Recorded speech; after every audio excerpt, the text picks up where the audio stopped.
Close your eyes and walk with me into Rome at dawn. Not the postcard Rome of emperors and marble speeches, but the Rome that wakes up hungry. Picture a narrow street just off the Forum. Cobbles still wet from last night's bucket brigade, smoke rising from charcoal braziers, and the smell, bread crust, sheep fat, fish sauce, and a whiff of something you pray is only a donkey. The city is already noisy. Sandals slap, wheels creak, hawkers rehearse their first shouts, and a foreman's whistle cuts the air like a knife between buildings. This is a story about jobs. Because while history loves to stare at the purple cloak, it's the plain tunic that kept the empire breathing. If you're 40 or older, you know a simple truth. Work is never just work. It decides who eats, who marries, who has dignity, who bends the knee, and who dares to dream anyway. 2,000 years ago, Romans felt that in their bones. Their job market was a wild mix of hustle and hierarchy, part Wall Street, part union dockyard, part family shop, run by custom, status, and luck. Look at a map of the city for a second. The Tiber snakes by like a brown ribbon. The Forum is the beating heart. The hills are crowded with apartment blocks stacked like beehives. Every block is a workplace. A baker's oven glows behind a curtain. A metalworker's hammer flashes in a doorway. A scribe balances wax tablets on his knee while scanning for a patron to pass. Even the temples are offices, with priests counting offerings and porters hauling squawking geese for sacrifice. Rome is less a monument than a machine, and it runs on payroll.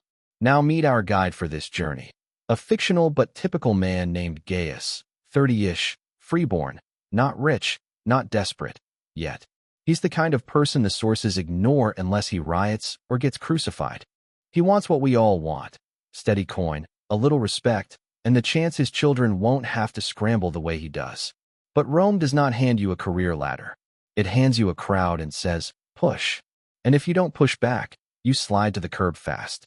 Gaius steps out of his rented room on the Esquiline Hill, feeling the morning chill through thin wool. Today he must find work for the week. He tells himself he's flexible. I can do anything. But inside he fears being swallowed by the city's appetite. He's heard rumors of jobs at the docks, a vacancy with a building crew, maybe a clerk position if he can charm the right household. Each path means a different life. Each carries a different kind of pride and a different kind of shame.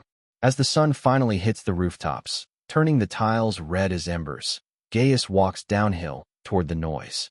Rome's labor market is opening, and it won't care whether he's ready. Follow him into that crush, because the first stop, the hiring square, will show us how the empire really worked, one wage at a time.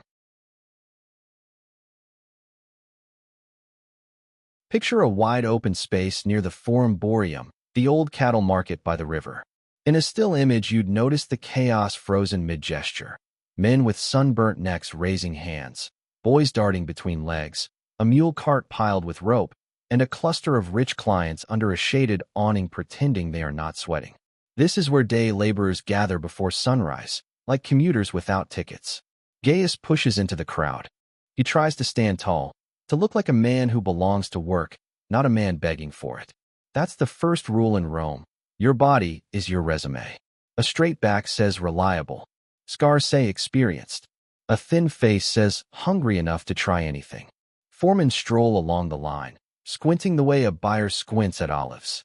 Some are agents for big building projects, new baths, a temple renovation, an aristocrat city house.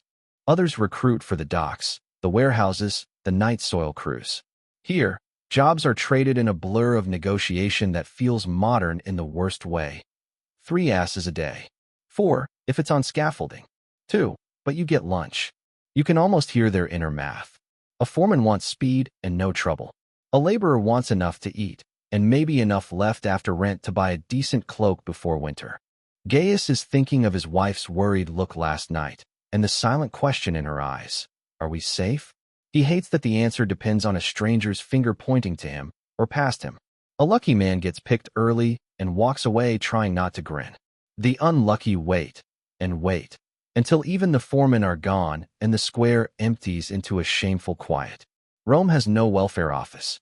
If you don't get picked, you improvise, carry water, sell olives, follow a funeral for coins. Gaius sees a foreman with a slate and a stylus, A man hiring for a road crew outside the walls. Hard work, but steady for a month. Gaius wants it. He also fears it. Road gangs can be deadly. Stone dust ruins lungs, and pay sometimes vanishes into the foreman's purse. Still, the alternative is the hiring square again tomorrow, and he can't hear that fear in his heartbeat. He edges forward just as the foreman looks up. The man's eyes sweep the line, and for a second settle on Gaius. Is that a yes or a no? The foreman raises his hand, then pauses, distracted by a taller worker shouting for attention. Gaius' stomach tightens. The day's choice is about to be made, and he's not sure which way the coin will fall. Let's step aside from Gaius for a moment and glance at the empire's big employment engine. Look at a map of Italy and the provinces. Roads spidering out from Rome, ports dotting the coast, mines in Spain and Dacia, grain fields in Africa and Egypt. Rome doesn't just conquer territory, it turns everything into a supply chain. And every part of that chain needs hands. Most Romans, especially in the city, are not farmers. They buy their bread and rent their rooms. Their work is urban and varied: construction, transport, retail, crafts, bureaucracy, entertainment. At the top sits the state, armies, tax collection, public building. Below that is private wealth, senatorial estates, merchant networks, workshops. And threaded through all of it is slavery, a labor force that is both brutally cheap and, paradoxically, highly skilled. This makes the job market strange. Free workers compete not only with other free workers, but with enslaved specialists hired out by their owners. Imagine being a free carpenter and seeing a rich man's enslaved carpenter take the contract you needed to survive. It's like showing up to a gig and the other guy's boss pays his rent, food, and tools already. You feel the injustice, but what can you do? Yet freedom has its own advantage. A free worker can swap jobs, bargain, walk away. Enslaved people cannot. That means employers sometimes prefer free labor for risky, dirty, or seasonal tasks.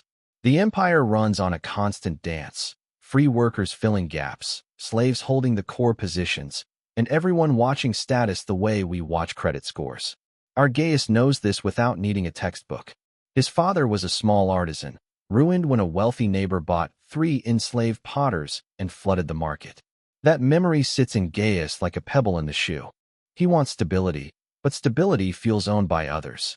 Still, he tells himself he's not beaten. Rome is huge. Somewhere in this sprawl there must be a niche for a man who tries hard. Back in the square, the foreman finally points. Not at Gaius, but at a knot of stronger men. You road crew. They file out. Gaius forces a polite smile and steps back, pretending he wasn't hoping. Inside, he feels the old family bitterness rise. Rome always prefers the already lucky. The crowd thins. Another foreman comes by, this one hiring for the river docks. It's heavier, grimier work, but at least it's work. Gaius hesitates. Dock labor means bruised shoulders and the smell of wet grain in your hair for days. But it also means coin tonight. He takes a breath, then follows the dock foreman toward the Tiber, not knowing that the river has its own hierarchy and its own traps. Picture the Tiber waterfront in late morning. In a still shot, you'd catch a forest of masts, barges nudging each other like fat cows, sacks of wheat piled under tarps, and men shouting over the slap of water against stone. Gaius arrives and the air changes, cooler, damp, with a sour note of river mud and spilled wine. The docks are Rome's pantry. Grain from Egypt and Africa, marble from Greece, amphorae of Spanish olive oil, Syrian glass, Gaulish pottery. Every crate is a job. But every job comes with rules set by the collegia, trade associations that look like guilds and sometimes act like unions. Dockers, boatmen, porters, rope makers, stevedores, even the guys who weigh cargo. All organized, all protective. A veteran docker sizes up Gaius. No, the question is not friendly. It's a border check. Gaius nods anyway. He wants to belong here, because belonging means fewer hungry nights. Yet he also knows the collegium expects dues, favors, loyalty. He's not sure he can afford any of those. He's assigned to a team hauling grain sacks up a ramp into a warehouse. Each sack is a small boulder of wheat, and by the third trip his arms tremble. The foreman barks to keep pace. Around him, men sing rough work songs to keep time, and the rhythm is hypnotic. Lift, step, breathe, drop. Lift, step, breathe, drop. If you freeze the image, notice the social ladder even here. The men on the ramp are mostly free laborers and some enslaved backs rented out by owners. The guy with the tally stick is a freedman, ex-slave, now trusted to count. The merchant in a clean tunic stands at a distance, ready to complain if a sack tears. Above them all, invisible but real, is the state, because grain is politics. A shortage means riots. A smooth delivery means the emperor looks generous. Gaius feels the stakes in his shoulders. He also feels a tiny spark of hope. This work, hard as it is, seems endless. Rome always needs grain. Maybe he can carve out a permanent place here. But then a barge captain argues with the warehouse clerk about a missing shipment.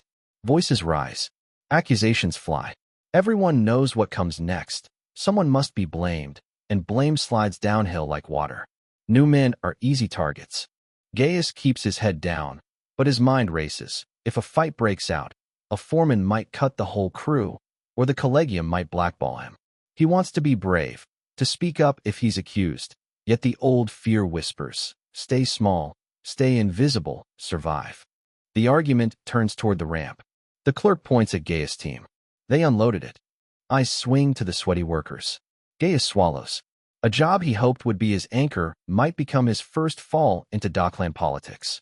And in Rome, politics hits hardest where you least expect it.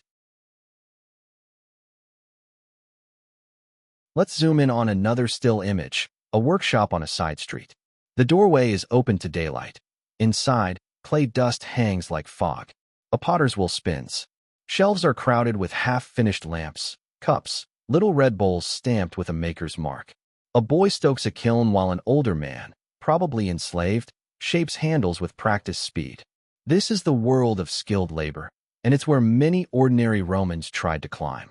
Craftsmen, potters, weavers, tanners, carpenters, shoemakers, glass blowers were everywhere. Their shops often doubled as homes. The front room was business, the back a cramped family nest. The smell of your trade seeped into your dinner. Success could be modest but real. A good shoemaker might supply a legion's worth of boots. A metal worker could win contracts for the baths. A baker with a reliable oven could feed a whole neighborhood. But there was a catch. The best workshops were owned by wealthy patrons or run by freedmen with networks. If you were freeborn but poor, buying tools and space was hard. Gaius' cousin Julia is a weaver. She works in a tiny insula room, loom pressed against a wall, thread catching in her rough fingers. She wants independence, no husband's fist, no patron's leash. Yet she also fears the market stalls full of cheaper cloth made by enslaved crews on estates. Each day she debates, lower her price and starve, or hold firm and lose customers. That inner tug is the Roman artisan's constant companion. Some collegia helped, offering contacts, funerary benefits, and a sense of status. Their meeting halls were part lodge, part social club, part mutual aid society. But joining meant dues and politics. Those excluded felt it sharply.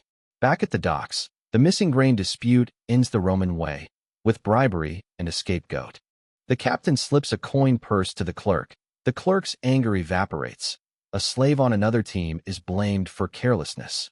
Gaius watches the slave flinch under a slap and feels a sick mix of relief and guilt. He needed the job, but he hates that his safety came at another person's pain. When the day ends, Gaius is paid in small bronze coins, his palms still vibrating from sacks. It's not much, but it's dinner. He heads uphill, limping slightly, and passes a larger workshop with a signboard painted in bright colors, an invitation for apprentices. He stops. Apprenticeships are Rome's lottery ticket to skill, to steady wages, to a trade you can pass to your children. But they also mean years of low pay and total obedience to a master. Gaius stares at the sign, torn between immediate survival and long-term escape. He can almost feel two futures pulling him apart. Tomorrow he must choose which one to chase. Imagine the Subura at dusk. The still image is all flicker and shadow. Oil lamps in doorways, laundry lines sagging overhead, a butcher wiping his blade, street kids playing knucklebones on a doorstep. The air is warm from 100 cooking fires and loud with argument, laughter, and the occasional crash of a cart while hitting a stone. Here live most of Rome's workers, crowded, renting, forever one bad week from disaster. The insulae are tall apartment blocks, some 6 or 7 stories, and not nearly as sturdy as they look. Fire is a constant fear, so is collapse. Rent collectors don't care. Many jobs are informal. Women sell vegetables, men clothes, brew beer, keep taverns, nurse other people's babies. Men herd carts, guard doorways, sweep streets, carry litters for the wealthy. Children run errands or work as assistants in shops. Nobody calls it the gig economy, but that's what it is. Gaius climbs the steps to his room and counts his coins with his wife, Livia. She's calm, but her eyes track the pile the way a sailor tracks a shrinking coastline. Their motive is simple and heavy: keep the family afloat. Yet Gaius feels an inner bruise. He wants to be more than a man who comes home broken for a handful of bronze. He wants a trade, a name people recognize. Livia mentions Julia's loom work. Your cousin says the fuller on the next street needs help. Fullers wash and bleach cloth in tubs of water and, yes, urine. It's steady, but degrading, the kind of job people make jokes about behind your back. Gaius winces. He's proud. Pride doesn't buy bread, but it still whispers in your ear. We should talk about fullers, because they were a big employer. So were tanners, muleteers, and garbage collectors. Dirty jobs weren't just tolerated, they were essential. The city produced mountains of waste, and a small army of workers moved it out, sorted it, recycled it. Broken pots became road fill.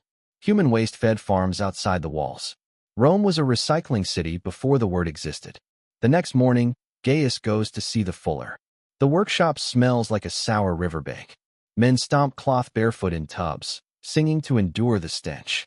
The master, a freedman with a gold ring, watches carefully. Freedmen often ran these trades, tough men who had clawed up from slavery and guarded their success fiercely. The master offers Gaius a trial week. Wages are modest, but regular. Gaius nods, though inside he wrestles with humiliation. He pictures himself coming home reeking of ammonia, the neighborhood smirking, his son wrinkling his nose. Then he reminds himself that survival is a kind of honor too. As he leaves, he sees a messenger from a senator's household posting notices for clerks.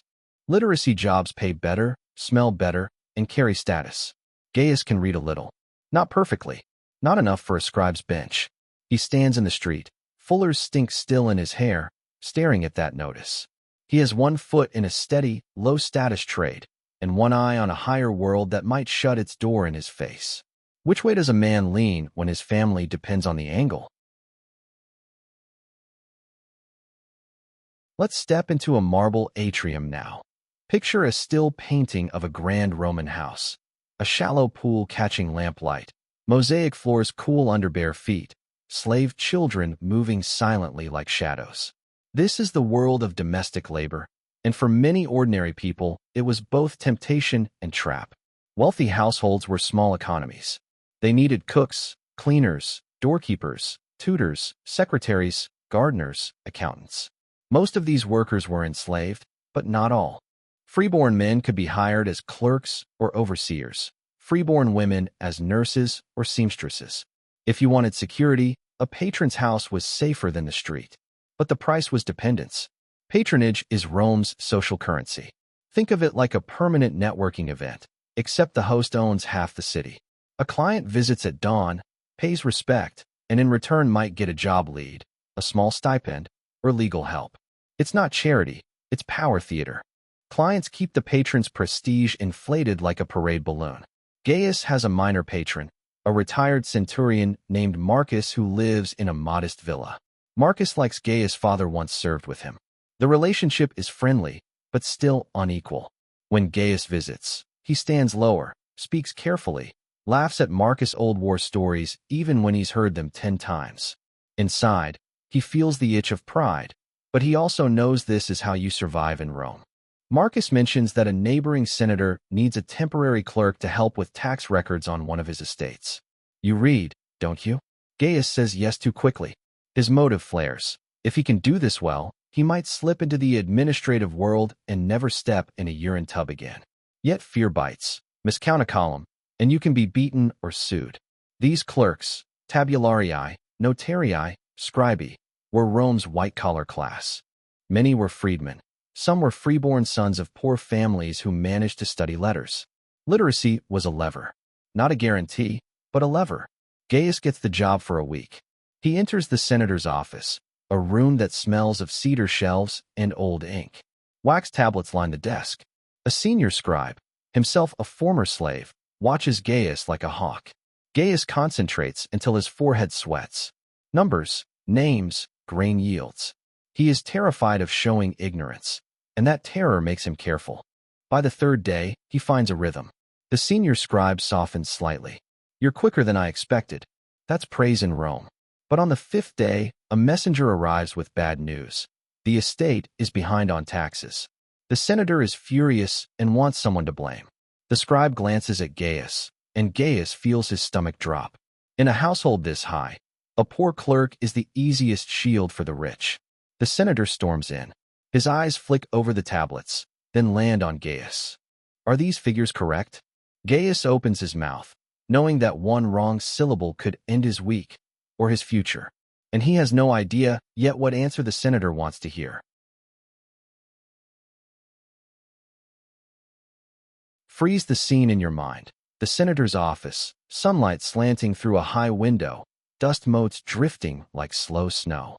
The senator's face is half in shadow, a reminder that power is often a silhouette. Gaius answers carefully. I copied what the senior scribe recorded, sir. If there is error, I will find it. It's a smart reply, respecting hierarchy, offering labor, not arguing. The senator huffs, turns on the freedman scribe instead, and the storm passes. Gaius exhales silently. He just learned the real skill of white-collar Rome, not just writing, but reading the room. That evening, the senior scribe gives Gaius a quiet nod. Motive meets motive here. The freedman wants to protect his own standing. Gaius wants a foothold. They both dislike the senator's temper. Shared dislike can be a professional bond. Yet the scribe also warns him. Don't expect gratitude. Expect use. In Rome, promotion is less a merit ladder than a rope you climb while others kick at your hands. We should talk about opportunity because Rome did have it, unevenly. Some people rose very fast. Freedmen in particular could become rich as managers, accountants, shipping agents, even imperial secretaries.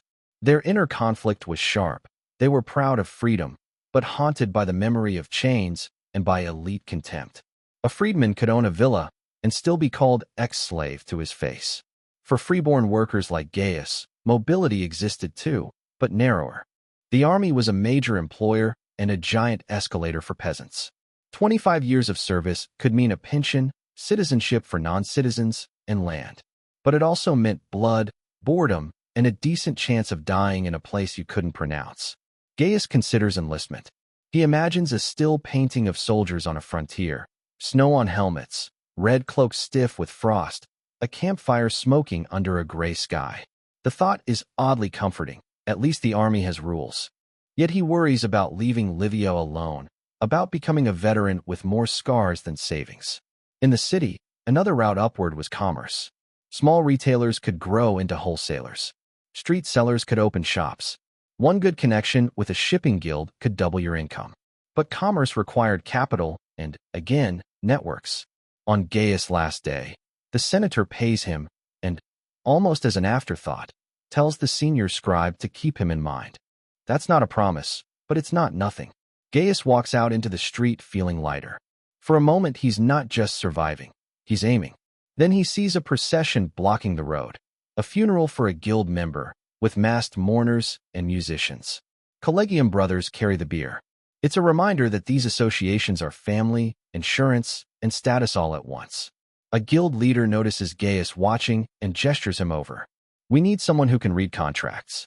Ever thought about joining the boatmen? Gaius' heart kicks. This could be his bridge, back to the river, but now with skill and belonging. Still, guild life comes with fierce loyalties and enemies. He follows the leader into the crowd, unaware that the boatman's collegium is entangled in a power struggle that's about to drag him in. Picture a collegium hall, still image style, lit by smoky lamps. On the walls hang painted shields and a small altar with fresh flowers. Benches line the room. Men drink watered wine from rough cups while a secretary reads names aloud. It looks like a club night in an old neighborhood bar, except the stakes are rent and survival. The boatman's collegium controls much of the river transport. Membership brings steady work, shared tools, help in sickness, and a guaranteed funeral so your family isn't shamed by poverty. But control means politics. The leadership hands out lucrative routes first. Rivals whisper about corruption. Gaius is proposed as a junior contract reader, someone who checks freight agreements for free boatmen who can't read well. The leaders like that he's freeborn. It makes the guild look respectable to elites. Gaius likes that it makes him useful. His motive is clear. Utility equals security. Yet inner doubt nags. He's new. He doesn't know who to trust. Soon he learns. Two factions are fighting over a big contract hauling stone for a new imperial project. One side backs the current headman, an older freedman named Tyro. The other supports a younger merchant's son who promises fairer shares. Both want Gaius because he can read the fine print and sway the votes. Tyro invites Gaius to dinner. Picture a modest apartment, stew bubbling, a single bronze lamp throwing warm light. Tyro talks about his years in chains, his pride in building a free life, his fear of losing it to ambitious boys. Gaius feels sympathy, but he also senses the hook under the bait. Next day, the young challenger corners Gaius on the wharf. He shows him a letter. Evidence, he claims, that Tyro skimmed guild funds. You want honest leadership, don't you? Gaius does. But honesty in Rome is complicated. Exposing Tyro could split the collegium, and a split collegium means fewer jobs for everyone. Meanwhile, the imperial project pushes forward. The city is a permanent construction site. Cranes swing stone blocks. Brick kilns glow at night. The building trades, architects, surveyors, masons, carpenters, plasterers, employ tens of thousands. Many are seasonal workers. Some are slaves assigned by the state. The big money flows through contracts. And contracts flow through guild politics. Gaius senses he's standing on a fault line. He wants to stay clean, to be the guy who reads tablets and goes home to Livia with honest coins. But Rome doesn't let ordinary people float above power games. It makes you choose sides just to keep eating. The guild meeting night arrives. Votes will decide who gets the stone contract. Lamps flicker. Men shuffle in. The secretary clears his throat and calls for arguments. All eyes drift to Gaius as the only neutral reader. If he speaks, he tips the scales. If he stays quiet, he may offend both sides. He feels sweat gather under his collar. The room waits. And in that breath of silence, Gaius realizes his job isn't just work anymore. It's politics. He stands, about to open his mouth, not knowing which future his words will buy. Hold the still frame. Gaius standing in the guild hall. The men's faces turned up toward him, half hopeful, half suspicious. The air smells of wine, sweat, and lamp oil. His throat is dry enough to scrape. He chooses caution. I have read the contract terms, he says, and the guild must decide what is best for all boatmen, not just a few. It's bland, diplomatic, and exactly what everyone hears as a dodge. Tyro frowns. The challenger smirks. The room erupts into competing shouts. Rome loves a crowd, and a crowd loves a winner. The challenger's faction, younger and louder, seizes the moment. They push through a vote. Tyro loses the contract by a narrow margin. Afterward, Tyro corners Gaius outside. Streetlight from a lone torch paints Tyro's face in orange stripes. You could have saved us, he mutters. Hurt shifts into anger. Gaius feels the sting of being blamed for not playing kingmaker. His inner conflict spikes. He wanted neutrality, but neutrality in a machine run on favors is seen as betrayal. The next day, the collegium assigns Gaius to help draft the subcontracts. It's a step up, but also a leash. The challenger's men hover as he writes, correcting him, watching for loyalty. Meanwhile, Tyro's supporters quietly freeze Gaius out on the docks. He hears the whispers. He's with the boy. He can't be trusted. Work that once seemed steady now feels like a tightrope made of gossip. This is how precarious Roman employment could be. Your skills mattered, but so did reputation, patronage, and the mood of your peers. There were no HR departments, no formal protections, just people. When a barge carrying stone capsizes in a sudden squall, the challenger's faction needs someone to blame for delays. They pick a scapegoat, one of Tyro's friends, and the feud hardens. Gaius watches the man lose his route and thinks, with a cold shock, that it could be him next. At home, Livia notices his tension. She doesn't lecture. She simply lays out their food, thin porridge, some olives, and waits for him to talk. Gaius finally admits, "I wanted safety. I found a battlefield." His motive is still to protect his family, but now he's learning that the safest jobs are often the ones tied tightest to other people's pride. He considers stepping away from guild life altogether. But leaving would mean losing the only stable channel of work he's found. Then an imperial courier arrives with a new order. The stone must be delivered faster, or the collegium will be fined. The leaders call an emergency meeting. Gaius knows what that means. Fines get passed down to workers. Workers without savings don't pay fines, they lose jobs. He heads to the hall under a bruised purple sky, feeling the city's pressure closing in. The contract that promised advancement may now crush the very people it was meant to lift. And Gaius is caught in the middle, with only one night to decide how far he's willing to bend. Picture a stormy Tiber at night, still photo vibe, black water wrinkled by wind, lanterns bobbing on barges, men hauling ropes with teeth clenched. The courier's deadline turns the docks into a furnace of urgency. The collegium decides to work in shifts through the night. That means extra pay for some, but exhaustion and danger for all. Rome's great projects were built on the edge of injury. Falls, crushed feet, fevers from wet cold. Work killed quietly as often as war did. Gaius is tasked with recording hours and distributing wages. A respectable duty. Also a risky one, because when money is tight, the man holding the tally becomes a target. He feels the old pebble of resentment from his father's ruin and vows not to be the kind of middleman who cheats the poor. Yet he also sees the guild treasury shrinking and knows if he's too generous, he'll be blamed. He works by lamplight, scratching numbers on wax tablets while barges unload. An older porter, Cassius, pauses to rub his shoulder. "Don't let them rob us," Cassius murmurs. Gaius hears not a threat, but a plea. By dawn, a worker falls from a wet plank and breaks his leg. The bargain in the air shifts. Men stop singing. They look at their wages with new bitterness. The challenger's leaders tell them to keep moving. Tyro's men mutter, "This is what haste buys." The injured man has no compensation unless the guild chooses to help. That's why collegia mattered. Your life insurance was your neighbor's goodwill. Gaius argues in the hall for supporting the man's family. Some agree. Others say the treasury can't spare it with fines looming. He feels his conscience pull against survival math. Livia's face floats in his mind, and he thinks, "If it were me, I'd want mercy." So he pushes. The hall finally votes a small stipend. Cassius nods at him gratefully. The challenger's leaders glare. That afternoon, the headman's son accuses Gaius of inflating hours to win support. It's nonsense, but gossip doesn't need proof.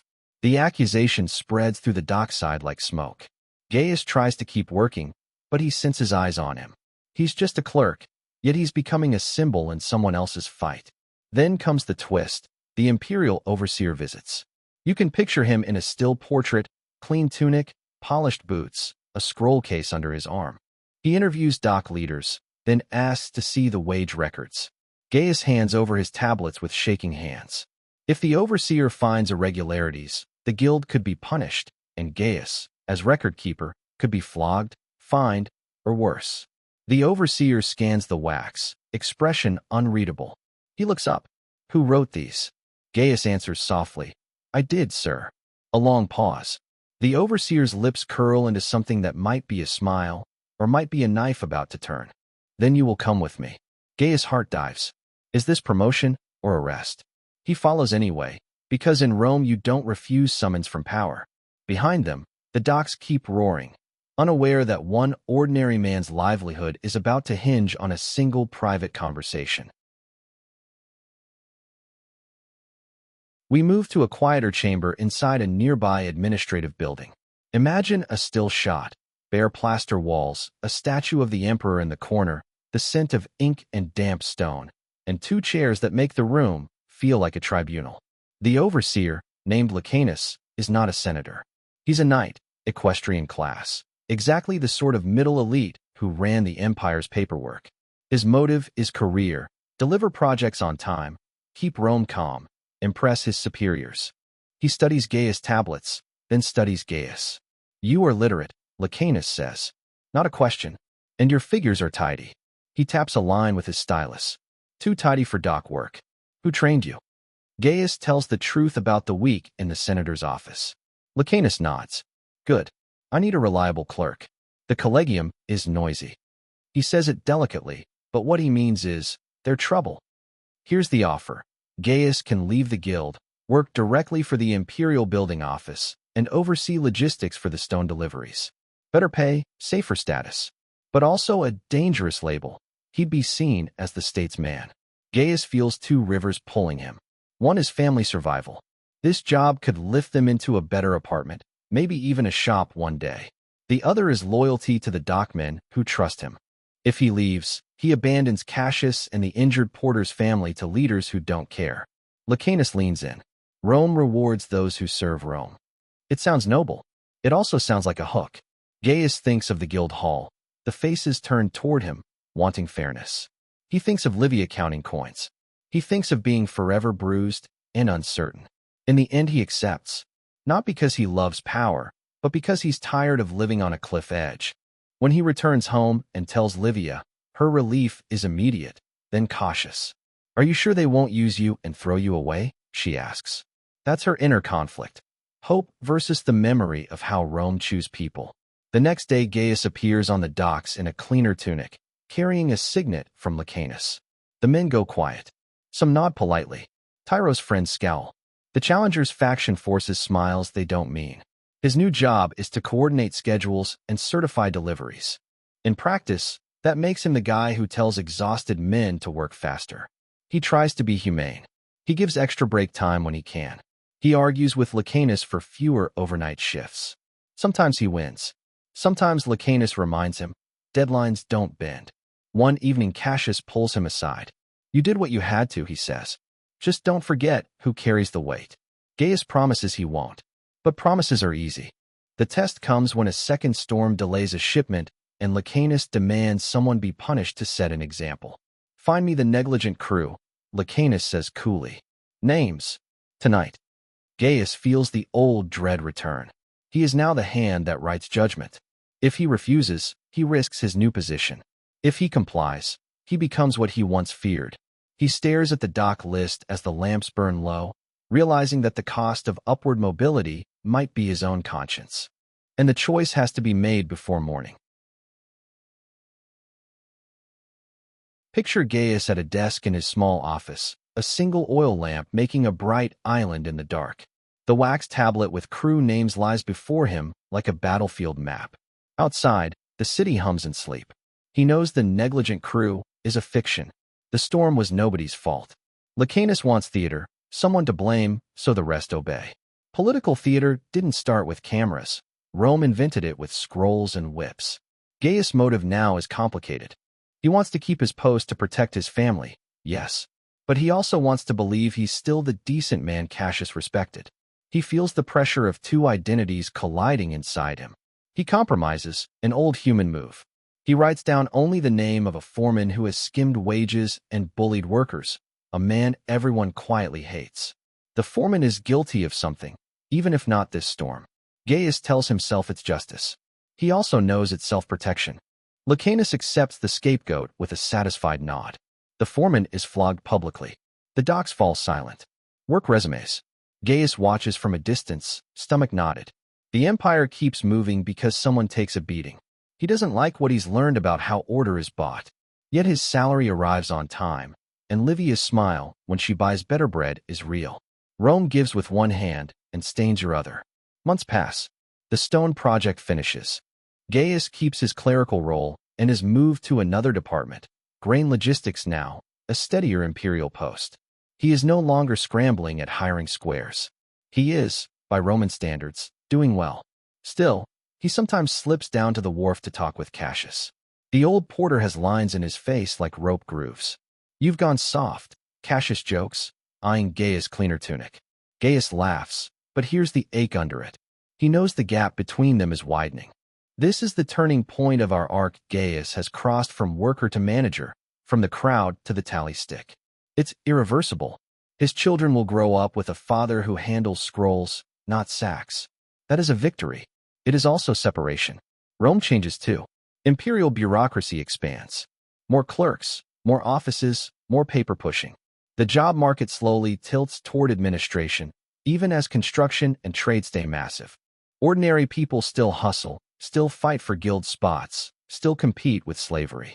But the state is becoming the biggest employer in the room, and that shapes everything. One late afternoon, Licanus visits Gaius' office with a new directive from higher up. He looks unusually tense. There are rumors of unrest among the dock collegia, he says.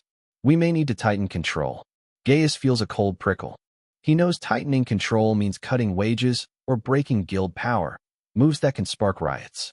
The hiring squares, the subura, the men he once stood among, they are all tinder. Licanus places a sealed scroll on the desk. Draft the measures. You understand those people. Make it workable. Gaius reaches for the seal, suddenly aware that his pen might steer thousands of lives, maybe toward peace, maybe toward fury. He breaks the wax, and the first line he reads makes his breath catch. The next chapter won't just be about his job. It will be about whether Rome's workers stay quiet or explode.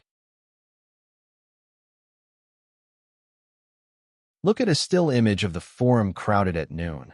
Vendors shouting, senators gliding in white, soldiers in small clusters like iron pebbles in a river of people. Under that bright surface, tension is thick. Grain prices are rising. Dock wages are squeezed. Guild leaders are whispering about strikes, though Romans don't call them that. They call them withdrawals, and they scare emperors. The imperial measures Licanus orders are harsh. Limit collegia membership, place state inspectors in halls, fine leaders who resist. It's a classic move, break independent worker power by bureaucratic leash. Gaius drafts the language, but he softens it where he can. He inserts clauses for emergency aid. He suggests phased implementation. His inner conflict is raw. He wants to protect the city from chaos, and his family from the fallout. Yet he also remembers the hiring square, the fear of not being chosen, the way men need their collegia the way lungs need air. Licanus approves the softened draft, then adds his own sharper lines in the final copy. Enough kindness, he murmurs. Order first. The measures go public. The collegia react like a kicked beehive. Dock leaders call meetings. Tyro, older now and nursing old grudges, speaks against the state. The challenger, now headman, tries to negotiate but is shouted down as a traitor. Gaius goes to a guild hall in his official role, carrying Licanus' seal. The still frame you'd want here. Gaius in the doorway, lamplight behind him, men on benches staring like judges. He announces the new rules. A low rumble rises. Cassius stands. So you're the mouth of Rome now? He says, not cruelly, but sadly. That sadness hits harder than anger. Gaius tries to explain the aid clauses, the phased rollout. They hear only the leash. Someone throws a cup.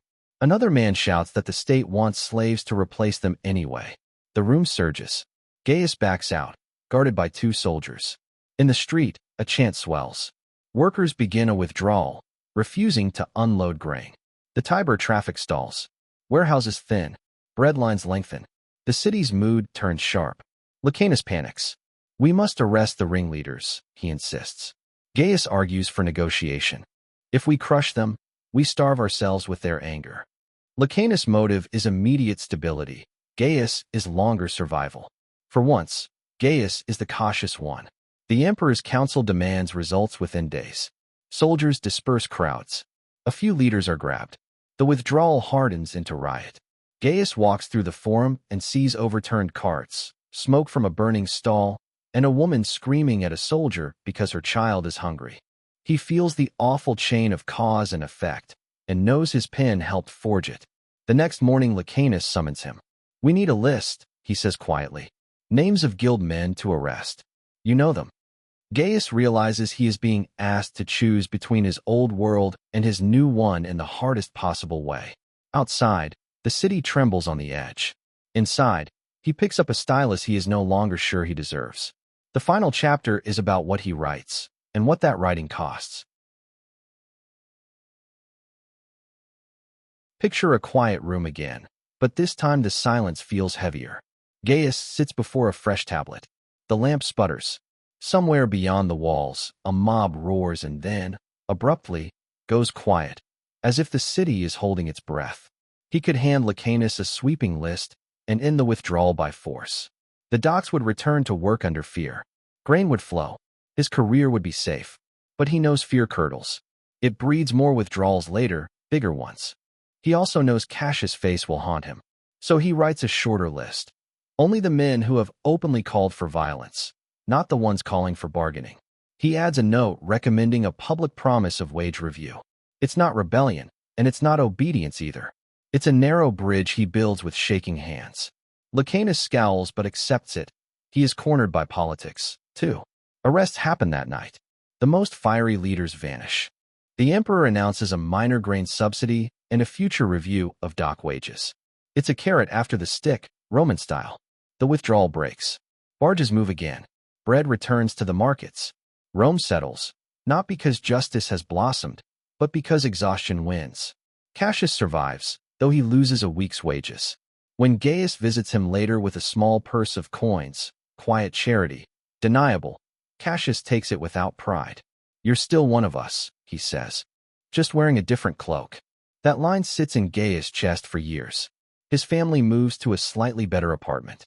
His son learns letters and dreams of a clerical post from childhood, not as a last-minute escape hatch. Julia the weaver finds steadier customers through a guild contact Gaius arranges. Their lives improve in small, real ways. That's what success looks like for most people in any age. But Gaius never stops feeling the shadow of that day he chose who would be arrested. He understands, finally, that making a living in Rome was never only about skill or sweat. It was about power, who you served, who you offended, who could ruin you with a rumor. If you look at a final still image, perhaps a worn tombstone from a collegium cemetery, you'll see a name, a trade, and a plea to remember. That's the Roman job market etched into stone. Ordinary people fighting to be more than anonymous hands. Rome didn't fall because its workers lacked hustle. It survived as long as it did because they had too much of it. And when you step back into your own world, maybe you'll feel a faint kinship with Gaius, still negotiating dignity inside an economy that never quite plays fair. But our story ends not with a moral, just with a human picture. Gaius at the river at sunset, watching barges slide past, hearing the dockers' songs rise again.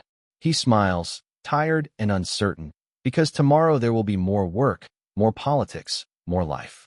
And just beyond that bend in the Tiber, another ordinary Roman is about to wake up hungry and start pushing into the crowd.